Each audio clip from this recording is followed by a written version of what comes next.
Gubernur Aceh Bustami bersama Pangdam Iskandar Muda Niko Fahrizal dan Kapolda Aceh Ahmad Kartiko ikut menyaksikan peserta pawai HUT Kemerdekaan RI ke-79 di halaman kantor Gubernur Aceh pada Minggu 18 Agustus 2024. Sementara itu, juga tampak ribuan masyarakat begitu antusias menyaksikan dan memadati sepanjang jalan yang dilalui para peserta pawai.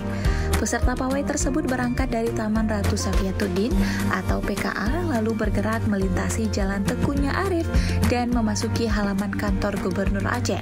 Dari kantor Gubernur, para peserta pawai berjalan menuju Simpang Jambu Tape lalu memutar balik kembali ke lokasi PKA.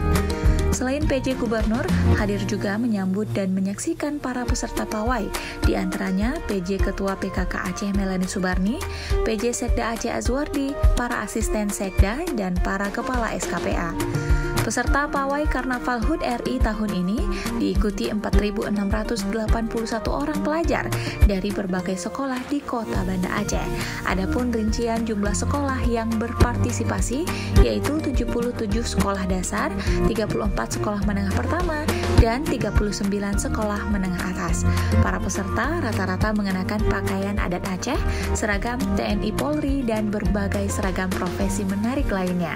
Ada juga yang mengenakan busana hasil kreasi tangan dengan berbagai corak dan juga seni yang memaknai kekayaan budaya dan juga adat istiadat yang ada di Indonesia.